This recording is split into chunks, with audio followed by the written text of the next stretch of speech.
Parlamento vai de férias, mas nós não. Alguém tem de levar esta nação para a frente e aqui ao lado, em Espanha, também não há descanso. Eleições já este domingo. A jogada da semana do Fora do Baralho vai ser uma viagem pelo estado destas duas nações, da Península Ibérica à beira-mar plantada. Isto é, de facto, mais perto que conseguimos estar da praia.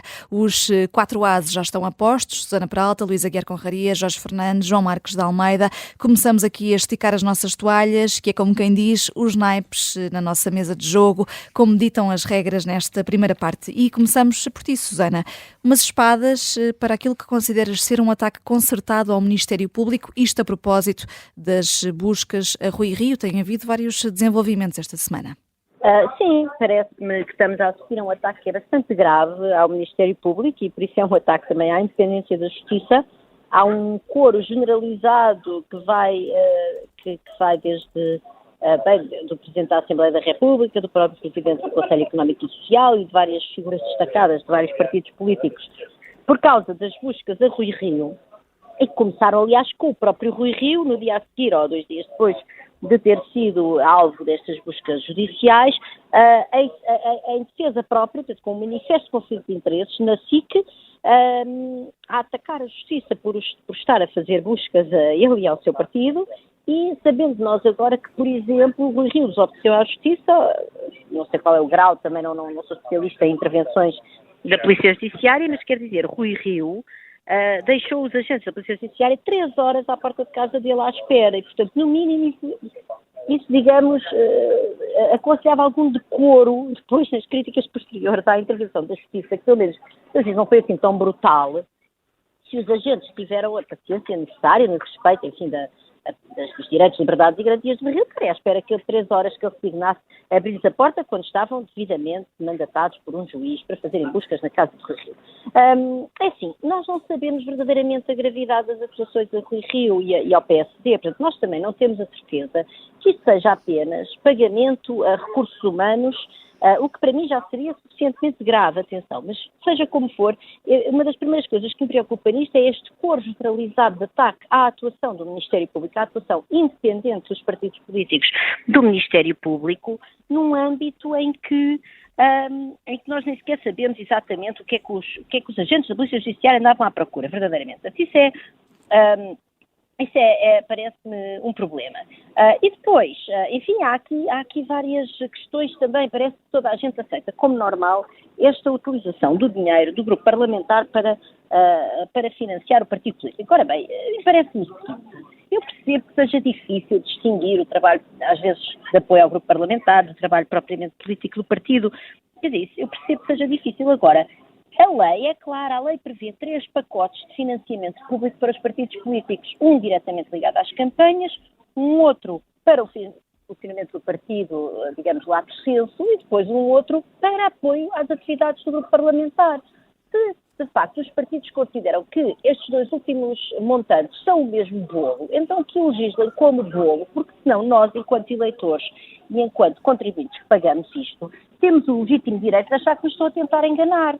Que, no fundo, há aqui uma possibilidade, e, aliás, há um estudo do Parlamento Europeu que eu li a semana passada e que indicia isso, que, digamos, os partidos tenham alguma dificuldade em dizer aos eleitores: olha, precisamos de dinheiro para o financiamento partidário, e que, no fundo, o disfarcem de apoio ao grupo parlamentar, que é algo que os eleitores podem aceitar de uma maneira mais natural, para depois na mesma financiar o partido. Mas isso é desonesto, mas isso não é ético. De facto, outro argumento que tem sido aduzido, que é o facto de Rui Rio não ter, esta prática de Rui Rio, e aparentemente comum aos outros partidos.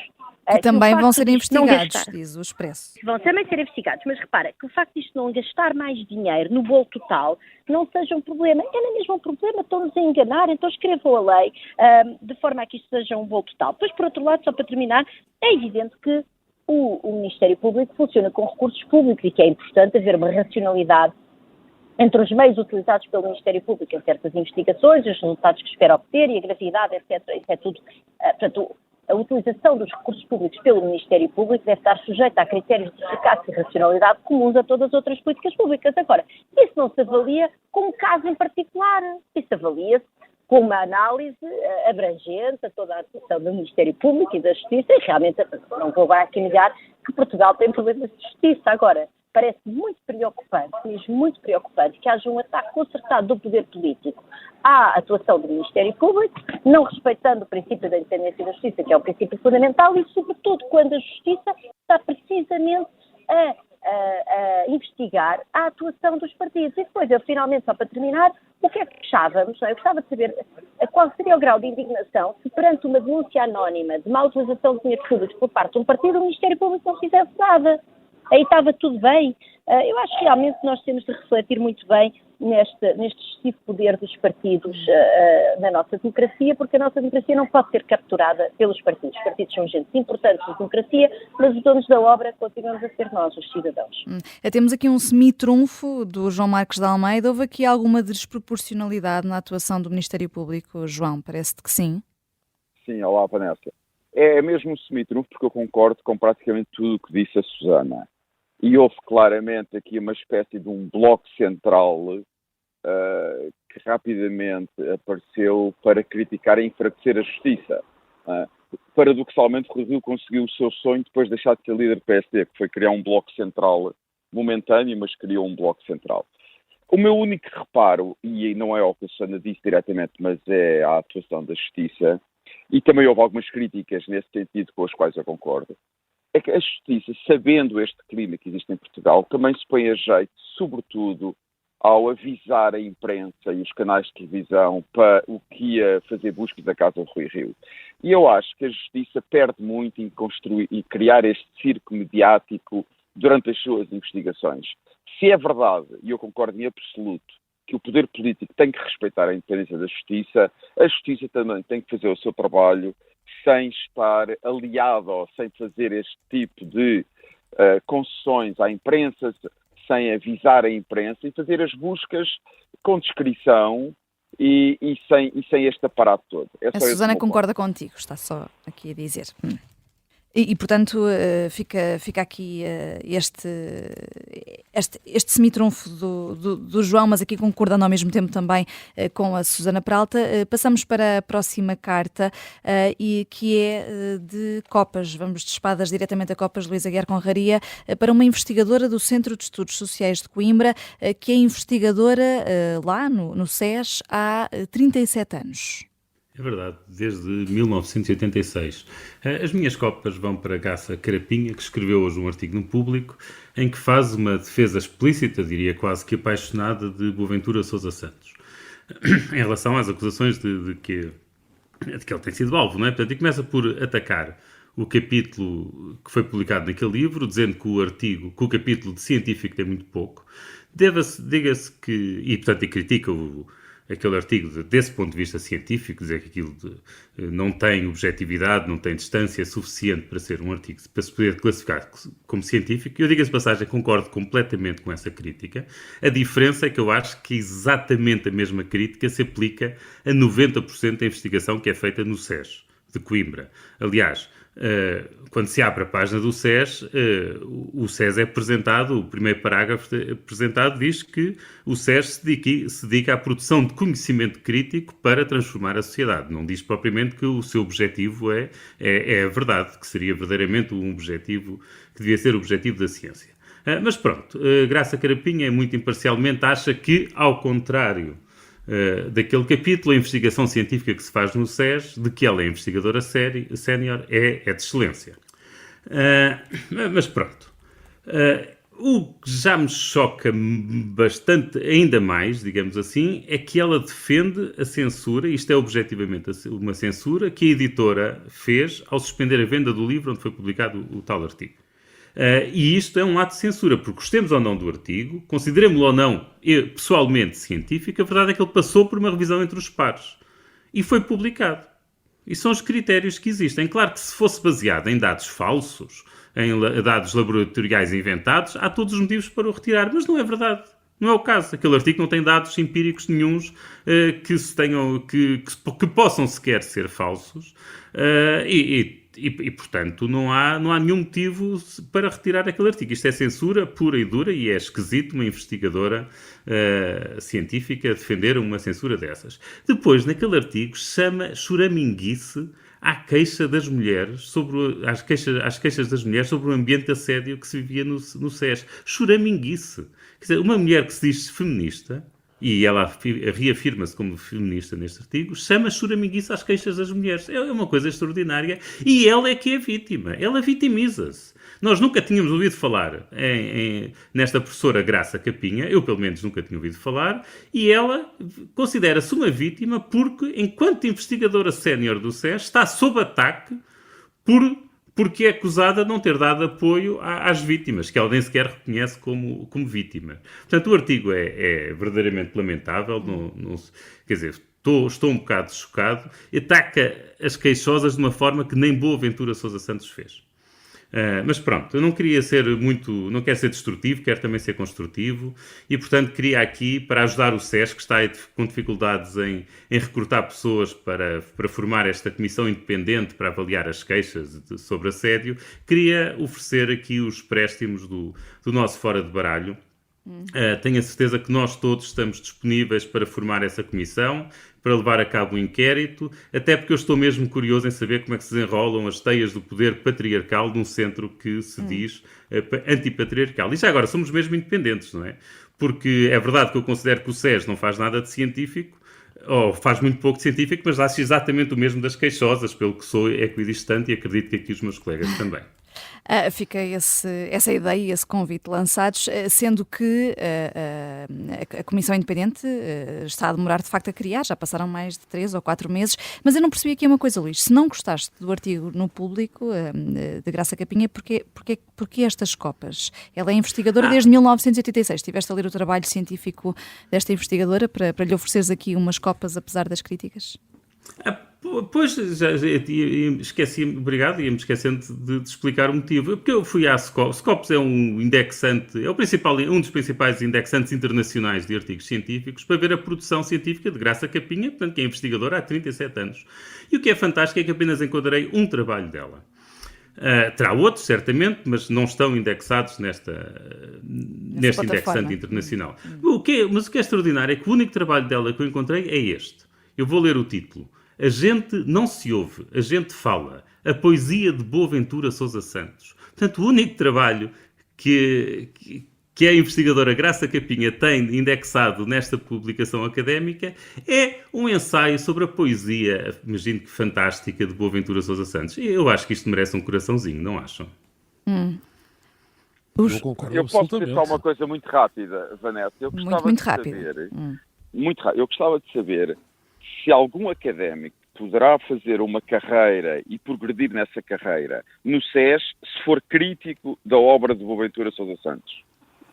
Fica a pergunta no ar. Temos agora uma carta de espadas. Jorge Fernandes, é tua, mais uma carta destas para o PCP, neste caso, pelas credenciais democráticas do partido que se absteve no voto de pesar pela morte de Milan Kundera e também por outro motivo, pelo evento na Voz do Operário que recebeu o presidente cubano Miguel Díaz-Canel. Isto são espadas cortantes mesmo. Sempre. Não, isto. O PCP esta semana realmente fez um chamado bingo, foi a todas e não falhou. Já todos sabemos que o partido não é propriamente democrático, nem liberal, nem nunca lutou pela democracia. Credenciais democráticas irónicas, portanto. Sim. Mas eu acho que apesar de tudo, isto é um bocadinho chovendo molhado e já sei que vai ser, enfim, é sempre tudo desmerecido como sendo vindo da direita, do observador, liberal e anticomunista primária, mas acho que vale a pena assinalar na mesma que um partido que se arbora em detentor dos valores de Abril, esta semana teve mais 2 ações bem representativas daquilo que é verdadeiramente. Absteve-se na votação de um voto de pesar na morte de Milan Kundera, que depois de ter sido um comunista muito convicto, que aliás há vagas suspeitas que no início dos anos 50 terá delatado alguns companheiros escritores na República Checa, na Checoslováquia, se tornou um anticomunista empedernido depois da Primavera de Praga e um símbolo até da resistência intelectual ao comunismo soviético e às suas horripilâncias. E ao mesmo tempo, na mesma semana, na Voz do Operário, uma recepção apoteótica com imagens que eu aconselho toda a gente a ver no YouTube e no Twitter, ao presidente de Cuba. Aparentemente houve eleições para a presidência de Cuba, mas eu não reparei, quer dizer, porque apareceu um senhor novo que eu nunca tinha visto, mas enfim, terá havido eleições em Cuba, mas eu infelizmente não vi. E nesta recepção apoteótica gritavam milhares de pessoas: Cuba vencerá, Cuba vencerá. Portanto, a persistência do PCP em Portugal é mais um sinal do nosso atraso social, cultural, intelectual e, acima de tudo, é uma profunda vergonha alheia. Quer dizer, aquilo dá pena de assistir como é que em 2023 ainda há gente que pensa aquilo. Portanto, não. Portanto, o PCP realmente eu acho que é uma questão de tempo até terminar de vez e quando esse dia chegar será um dia melhor para a democracia portuguesa. Susana, querias dizer alguma coisa, rapidamente? Eu só digo que se fosse um voto de louvor pela poesia de Boaventura Sousa Santos, certamente que o PCP, nesse caso, já não se absteria do voto. Nós aqui não nos abstemos de ouvir ainda o João Marques de Almeida, porque tem aqui uma carta de ouros, nesta primeira parte, para o ministro José Luís Carneiro. João, dizes que é o melhor ministro deste governo. Sim, antes de ir ao José Luís Carneiro, só muito rapidamente, o Jorge ficou preocupado com as críticas contra nós sermos anticomunistas primário. Eu, pelo menos, tenho muito orgulho de ser anticomunista primário. Eu também. Estou preocupado com isso. José Luís Carneiro, mas eu também quero dizer, eu conheço José Luís Carneiro mal. Ele foi meu assistente quando eu dei aulas na Universidade de Lusíada do Porto. Ele era meu assistente, não nos vemos há mais de 20 anos, portanto não nos conhecemos. Mas eu queria deixar um elogio, porque apesar de tudo, quer dizer, eu estou sempre a criticar este governo e a dizer mal do governo e da maior parte dos ministros, mas acho que também, quando há coisas positivas, devem-se apontar. E José Luís Carneiro, apesar de tudo, parece-me ser o ministro mais sensato, mais moderado, mais responsável deste governo. Acho que tem sempre intervenções equilibradas, normalmente. Eu sei que nós criticamos muito aqui há umas semanas o que ele fez, aquele problema à RTP, pondo em causa a liberdade de imprensa da RTP, essa é a verdade, mas apesar de tudo eu mantenho este naipe e, sobretudo, acho que ele tem uma grande qualidade, José Luís Carneiro. Acho que não está completamente possuído pela vaidade. Quando nós vimos muitos dos ministros deste governo, Pedro Nuno Santos já não é ministro, mas Pedro Adão e Silva e outros, são de uma vaidade. Para eles a política é um exercício de vaidade, de aparecerem, de estarem nos holofotes. Eu acho que José Luís Carneiro é capaz de colocar os seus interesses individuais, em muitas ocasiões, subordinados aos interesses do governo e aos interesses nacionais, e mostra uma certa humildade que eu acho que é um bom exemplo para a política. Portanto, não são os ouros altos, apesar de tudo ele é ministro do mau governo, mas gostava de deixar uma palavra, porque há muito tempo que eu tenho acompanhado, acho que, e tenho admirado a postura e o comportamento de José Luís Carneiro, que é claramente diferente da maioria dos seus colegas de governo. E é muito raro elogiares o governo aqui. A Susana Peralta, tens um as de trunfo eu queria dizer que o nosso grande amigo José Luís Carneiro, em primeiro lugar, disse que a liberdade de expressão não podia colocar em causa a imagem e o prestígio das instituições. Depois disse que afinal já não era assim tão grave, porque o cartoon era sobre a polícia francesa e não era sobre a polícia portuguesa, como se isso importasse, e como se o objeto de um cartoon fosse importante para a liberdade absoluta do cartunista de fazer o cartoon que entenda. E depois, quando foi mais apertado, já no fim de semana, disse: não, eu liguei para o presidente da RTP, mas na verdade eu acho que a liberdade de expressão é muito importante. O que eu queria mesmo era descansar ou dar tranquilidade às forças de segurança. E pronto, mais não digo. O meu tom está. E não podes dizer, temos mesmo de fazer uma pausa a seguir à jogada da semana.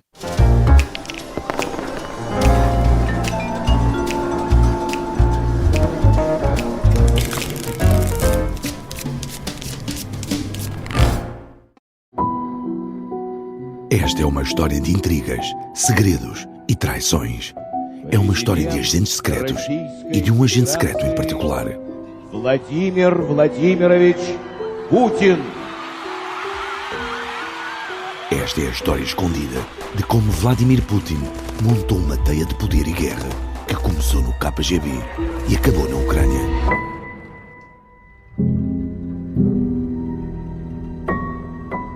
Um espião no Kremlin é uma série para ouvir em 6 episódios que faz parte dos Podcast Plus do Observador. Já pode ouvir todos os episódios no site do Observador, nas plataformas de podcast ou no YouTube. Os Podcast Plus do Observador têm o apoio da Onda Automóveis.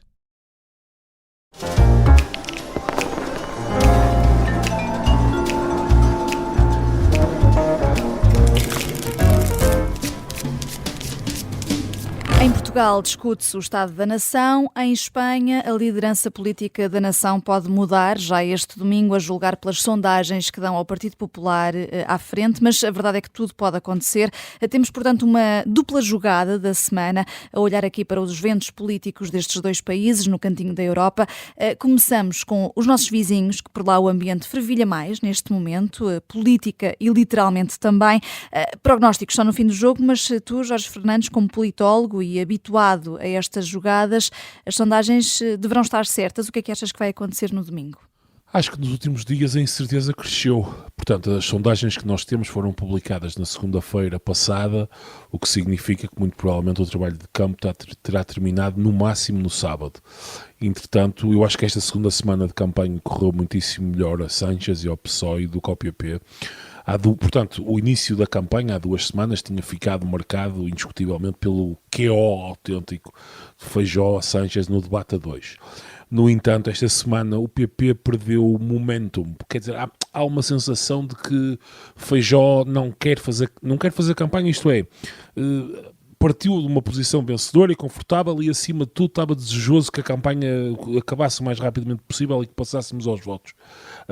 E, quer dizer, isso viu-se, por exemplo, na ausência de Feijóo do debate televisivo a 4, que é esta semana, quer dizer, no principal canal de televisão, na TVE, e ao mesmo tempo a mentira que fez, quer dizer, sobre a questão das pensões, e que ainda por cima foi desmentida categoricamente em direto pela jornalista. Ele estava a dar números, dizer que o PP sempre teve aumentado as pensões, ao contrário do PSOE, acima da inflação, etc. E a jornalista, no momento, desmentiu e confrontou categoricamente com a mentira. Enfim, e portanto foi um momento assim bastante flagrante, e a jornalista fez o seu trabalho e Feijóo ficou ali, enfim, e como todos sabemos, o eleitorado pensionista é um eleitorado muito importante, que o diga o PSD, que nunca mais conseguiu recuperar completamente da troika nisto. Eu acho que há apenas uma coisa garantida: o PP ganhará as eleições, e por ganhar as eleições significa ficar em primeiro lugar. No entanto, eu acho que há uma grande questão em aberto: qual dos 2 blocos formará governo? O PP tem claramente a possibilidade de fazer governo com o Vox. No entanto, essa é a sua única possibilidade de coligação, enquanto Sánchez tem a coligação, e Sánchez vai ficar em segundo lugar. Quer dizer, a ideia de Sánchez em primeiro lugar está, na minha opinião, completamente afastada, mas Sánchez tem a possibilidade de fazer uma coligação com o Sumar, e há cerca de 30 a 40 deputados de micropartidos, coisas como a Coligação Canária, o PNUV, uma coisa. Teruel existe, que já tem um deputado. Teruel é uma cidadezinha perdida no meio de Navarra, e portanto Sánchez pode, com o Sumar e com estes todos pequenos partidos, dar-lhes qualquer coisa a cada um, e pode de facto montar aqui um bloco que impeça a investidura do PP.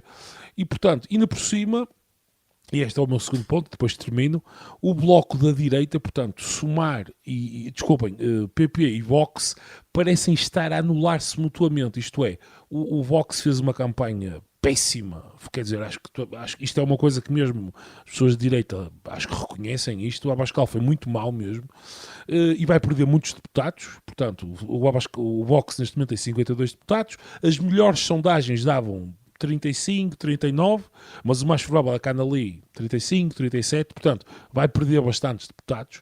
E o que acontece é que o crescimento do PP, em vez de se estar a dar à custa do PSOE e do centro, está-se a dar fundamentalmente comendo o Vox, digamos assim. A estratégia aqui tem passado um bocado pelo voto útil? Certo, mas quer dizer, mas vamos ver, o problema disto é que pode haver uma reconfiguração à direita com um Vox muito mais fraco e um PP mais forte, mas quer dizer, mas isso pode não ser suficiente, digamos assim, para que a direita, o bloco da direita, tenha uma maioria absoluta. Sim. E portanto aí entrará o cenário de o PSOE em segundo lugar e uma maioria de esquerda no Parlamento. Uma coisa à geringonça, tipo Sim. 2015. Sim. E se o PP vier a precisar da extrema-direita do Vox para formar governo, João Marcos de Almeida, abre-se a porta a uma solução semelhante em Portugal? PSD chega ou os contextos são muito diferentes para fazermos leituras desse tipo? Antes de ir a Portugal, eu queria fazer dois pontos sobre Espanha. Eu concordo com o Jorge, acho que as eleições estão longe de estar definidas. Não há nada certo qual será o bloco maioritário, e aqui estamos a falar de blocos, não estamos a falar, porque nenhum partido, nem o PP nem o PSOE, terão maioria absoluta, portanto o que estamos a falar é de blocos. E é óbvio que, falando de blocos, o PP tem que fazer uma coligação com o Vox, tal como o PSOE tem que fazer uma coligação com o Smart, dependendo das maiorias, ou à direita ou à esquerda. Em segundo lugar, eu queria fazer um ponto muito interessante que apareceu nas sondagens em Espanha, ainda em relação a isto, ao PP, desculpem.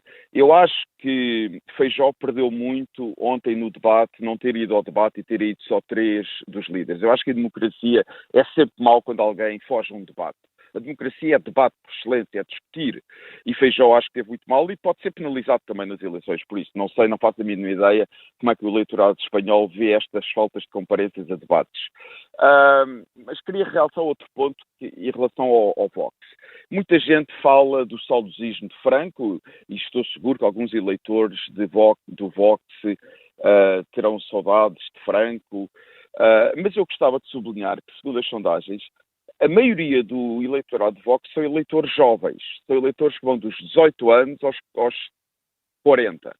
É a grande maioria de eleitores de Vox. Portanto, as pessoas em Espanha, os tais reformados, que têm mais memórias de Franco, não têm qualquer saudades de Franco, pelos vistos, e bem, e portanto não votam no Vox. São os mais jovens que votam no Vox, quer dizer, as pessoas podem dizer que é um partido radical, mas não tem necessariamente, a sua aceitação em Espanha não tem a ver com o saudosismo de Franco, pode ter a ver com outras razões, seguramente tem a ver com outras razões, pode haver outras razões para o radicalismo, mas não é o saudosismo de Franco que leva a maioria dos eleitores de Vox a votarem no Vox. Portugal. Eu acho que em Portugal, quer dizer, não é que Portugal tenha semelhante à Espanha. A razão porque eu acho que o mais provável, se houver uma maioria de direita em Portugal, quando houver eleições, maioria de direita, eu digo PSD, Chega, Iniciativa Liberal, eu acho que de uma maneira ou de outra, talvez só no Parlamento, o Chega vai fazer parte dessa maioria. E isto não tem a ver com a Espanha, tem a ver com a decisão que António Costa tomou em Portugal em 2015. Quando António Costa, para poder formar governo, apesar de ficar em segundo nas eleições, fez a geringonça, quebrou um tabu da política portuguesa, que é partidos radicais, quer à esquerda, quer à direita, também podem fazer parte de maiorias governamentais, mesmo que seja só com apoio parlamentar. Na altura que ele fez isso, não havia um partido radical de direita. Agora há. Mas isto não se pode aplicar só ao PS, também se vai aplicar ao PSD, porque senão não há uma igualdade básica de um regime democrático, que é os dois maiores partidos estarem em igualdade de circunstâncias nas suas políticas de coligações. E, portanto, eu acho que o Chega, se participar de uma coligação de direita, participará por causa do antecedente de 2015 em Portugal, de António Costa, e não pelo que se passa em Espanha. Embora eu concorde que quer em Espanha, quer em Itália e em muitos outros países do norte da Europa, a chegada da direita populista e mais radical ao governo vai acabar por normalizar esses partidos na política europeia. Pois, aqui é um efeito contágio, talvez. E António Costa, como é que estará a olhar para este ato eleitoral em Espanha, Luís? Estará preocupado com uma eventual derrota do PSOE mais porque é o partido irmão do PS ou pelas ambições que ele próprio, António Costa, tem na Europa? É que pode vir a ter, eventualmente, concorrência de Pedro Sánchez, se vier a admitir-se? Deixa-me aqui sublinhar aqui uma coisa em que eu concordo com o João. As sondagens não têm sido só em Portugal, têm sido em vários países europeus. As sondagens têm-se enganado bastante. Ou seja, quer dizer, o erro das sondagens parece ir para além daquele erro, daquela margem de erro que é publicada e que é cientificamente correta. Portanto, parece-me que nós à margem de erro temos de adicionar outra margem de erro e no caso de Espanha ainda há outros problemas, que é o facto de não poderem ser feitas sondagens nas últimas semanas de campanha, pois são publicadas em países estrangeiros, mas depois não há grande controle de qualidade sobre esse tipo de sondagens e, portanto, eu diria que neste momento, eu nem sei se a eleição está aberta aberta ou se está fechada, quer dizer, mas simplesmente acho que não temos informação suficiente que nos permita fazer grandes prognósticos. Portanto, como diria o João Pinto, ali do Porto, aqui para agrado do João, prognósticos acho que só mesmo no fim do jogo. Em relação à pergunta que me fazes, eu não sou especialista nestes assuntos europeus, mas a ideia que eu tenho é que para Presidente do Conselho Europeu não costumam ir primeiros ministros derrotados.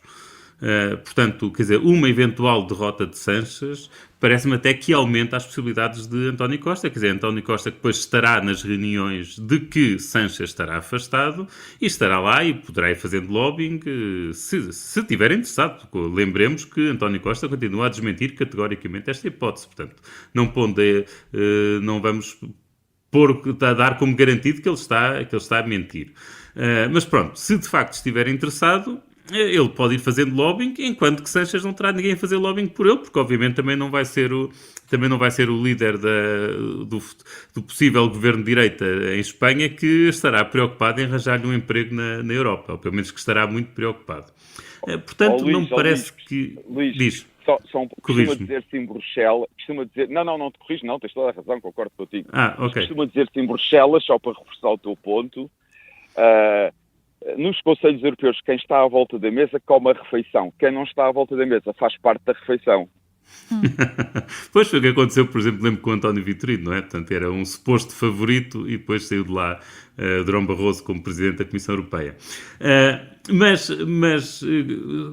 Se há alguma coisa que acho que preocupa António Costa é o ver que, apesar dos bons resultados económicos em Espanha, lembremos que Espanha é dos países que tem a taxa de inflação mais baixa. É verdade que à custa também de um aumento de dívida pública bastante elevado, mas acho que os eleitores espanhóis não têm grande consciência disso. Aquilo que têm consciência é que a inflação é das mais baixas a nível europeu e com o país finalmente a recuperar e a crescer, a verdade é que mesmo assim o incumbente pode perder as eleições. Eu acho que isto é um sério aviso para o PS para as futuras eleições, porque apesar da economia, como falarei a seguir, se calhar, se tiver tempo, estar a melhorar em Portugal, há uma coisa muito interessante no aspecto nas eleições e na importância da economia.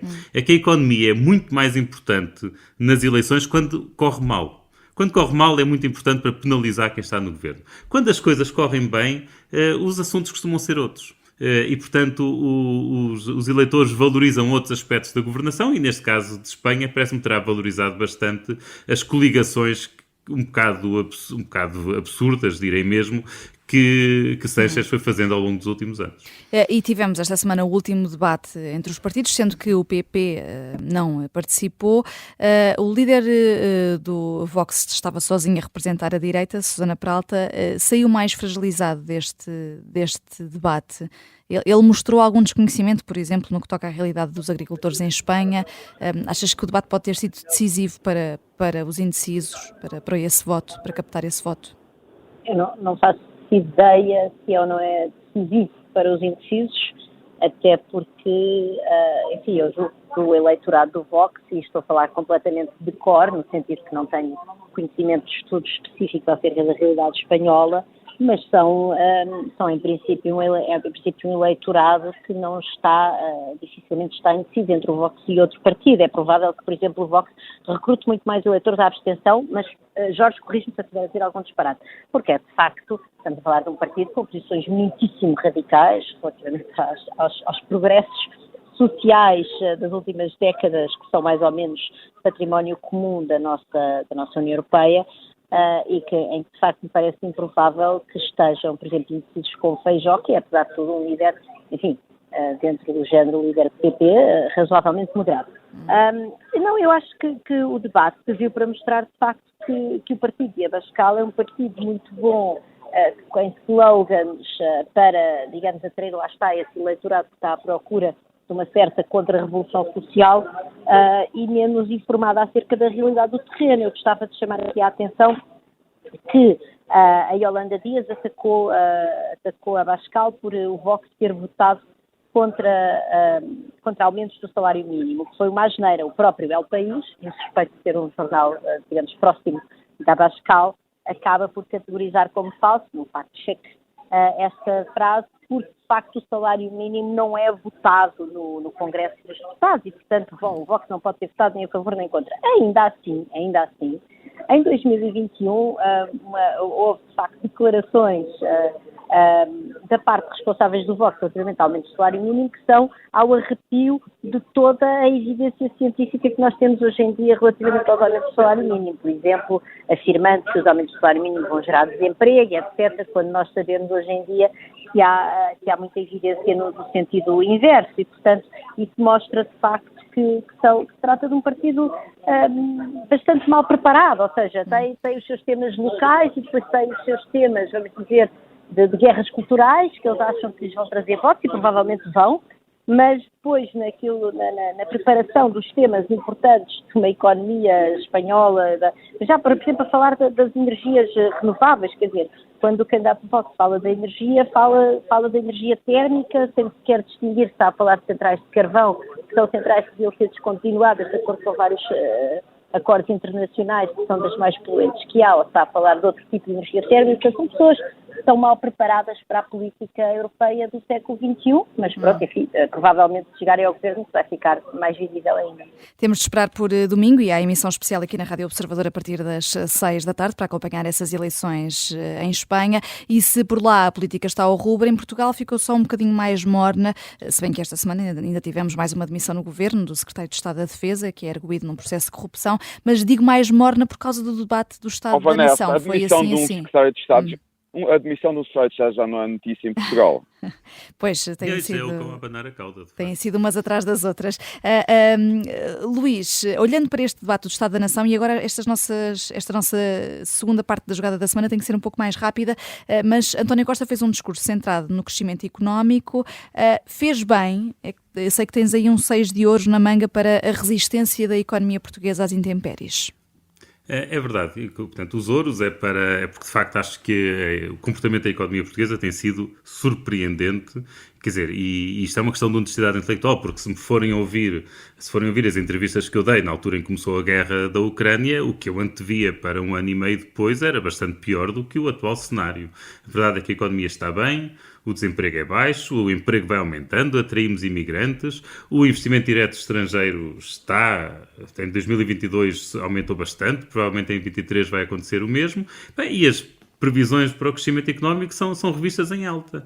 E isto de facto é fantástico. Por isso os meus ouros, o meu 6 é porque apesar de tudo não dou mais do que um 6 porque não vivemos num paraíso, não é? Nós temos muitos problemas concretos e problemas concretos ligados à inflação, que tem impactos muito diferentes de pessoa para pessoa, dependendo da sua capacidade negocial de salários e dependendo do seu padrão de consumo, e também a questão das subidas das taxas de juros, que também tem impactos muito diferenciados de família para família. Não se pode dizer que o aumento das taxas de juros prejudica toda a gente, mas de facto há famílias que são muito prejudicadas. Mas a verdade é que com a economia a funcionar bem, há capacidade para resolver estes problemas, como outros, como o da educação ou da saúde. Agora, para isso é preciso uma boa governação, mas isso já é outro comentário, quer saber se a governação está a ser boa ou não. A economia portuguesa, de facto, acho que está muito bem e, portanto, concordo bastante com o António Costa numa visão otimista que tenha sobre a economia portuguesa. Onde discordamos é que ele, com certeza, acha que o mérito é do governo e eu não atribuo o grande mérito ao governo. João? Exato. Eu ia fazer este último ponto do Luís. Quer dizer, o governo poderá ter algum mérito, sobretudo em políticas financeiras, de finanças públicas, mas o grande mérito... Sim, aí tem mérito, aí dou-lhe mérito. Mas o grande mérito, e é este o elogio que eu quero deixar, é sobretudo para muitos empresários, para muitas empresas, e sobretudo pequenas e médias empresas, porque um dos fatores que explica o bom desempenho da economia portuguesa é o aumento das exportações. Portugal é um país que está a exportar mais, e isso deve-se aos empresários que exportam. Também se deve, em grande medida, ao turismo, que é considerado exportação, como sabemos. Mas isso também é um mérito de empresários, de hotelaria, de restaurantes, de pequenos e médios empresários. Portanto, eu acho que o bom desempenho da economia portuguesa sublinha, mais uma vez, que o grande motor da economia é a iniciativa privada, são os empresários, os comerciantes e, sobretudo, pequenos e médios empresários que não são conhecidos, não são públicos, mas que são eles que fazem a economia portuguesa crescer e eu acho que eles merecem o nosso elogio e as nossas felicitações. Jorge Fernandes, sei que estás deprimido com aquilo que ouviste ontem, 2 de paus para a oposição, para os partidos. Não é só necessariamente para a oposição, é para todo o debate. Achei o debate paupérrimo de parte a parte, quer dizer, não é uma questão só do Primeiro-Ministro ou da oposição. Qualquer pessoa medianamente informada consegue antecipar exatamente o que é que cada um deles vai dizer, quais são os trunfos que vão jogar. Portugal parece que está preso numa roda, quer dizer, há esta questão que o Luís falou e o João, e deixem-me só sublinhar aqui em 10 segundos, que curiosamente o modelo que agora Costa tanto exalta, era o modelo económico de Costa, era um modelo de consumo interno e de dar salários às pessoas, o modelo que está a alavancar o sucesso de Portugal, no fundo uma combinação de exportações e turismo, era o modelo, enfim, ironicamente, da PAF e de Passos Coelho. Não há esse detalhe, mas vamos fingir que não tem interesse nenhum, não é? Mas quer dizer, olhando para aquilo... Mas tem muito interesse, Jorge, ainda bem que o dizes. Não, quer dizer, é fascinante, porque este modelo, não era como o modelo que António Costa defendia. Exatamente. Portanto, há esta ironia do destino, não é? Que o que está a alavancar a governação dele é o modelo do adversário. Mas enfim. Seguimos deprimidos agora, só para ouvir ainda a Susana Peralta. Sim, Susana, mas continuamos deprimidos, o ponto é esse.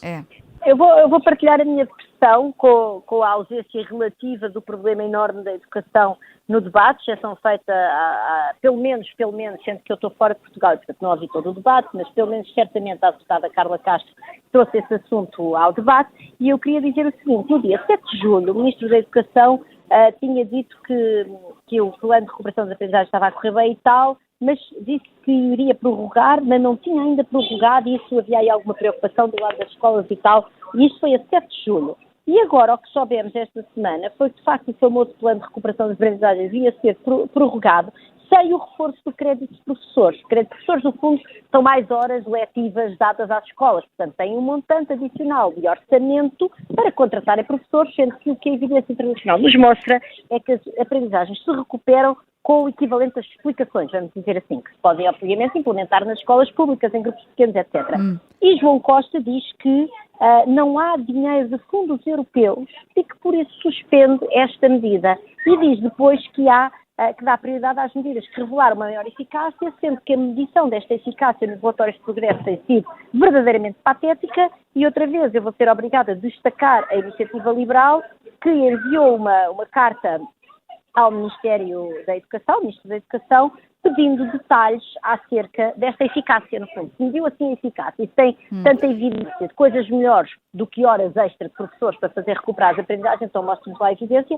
Vou ficar, junto com os deputados da bancada liberal, ansiosamente à espera da resposta do Ministério, sendo que já sei perfeitamente qual é, mas é de facto muito deprimente que um país precise de fundos europeus para pagar horas extras de professores a uma geração de crianças que fechou em casa durante meses a fio por causa de uma pandemia. E é com este sentimento que terminamos o Fora do Baralho. Vamos terminar só com uma... A evolução liberal da Susana. Deixa-me dar copas à evolução liberal da Susana. Fica registado. Vamos terminar com uma homenagem e aqui está ela.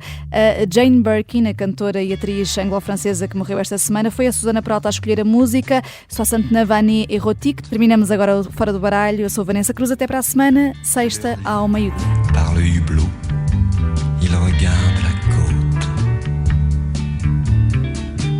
Ils s'aiment et la traversée durera toute une année.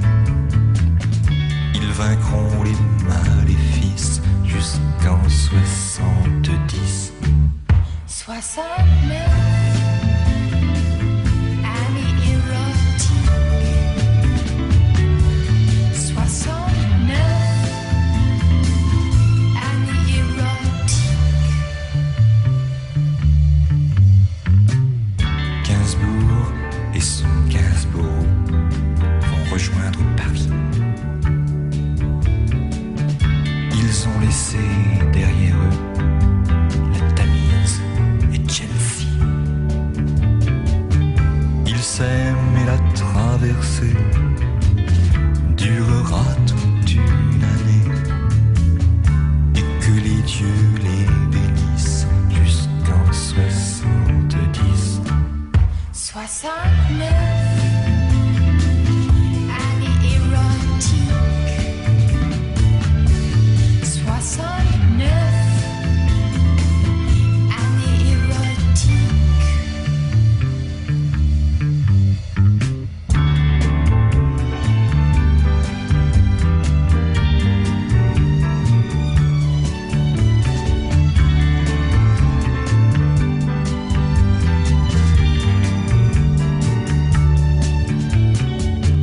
Ils s'aiment et la traversée durera toute une année. Il pardonnera ses caprices jusqu'en 70. 69,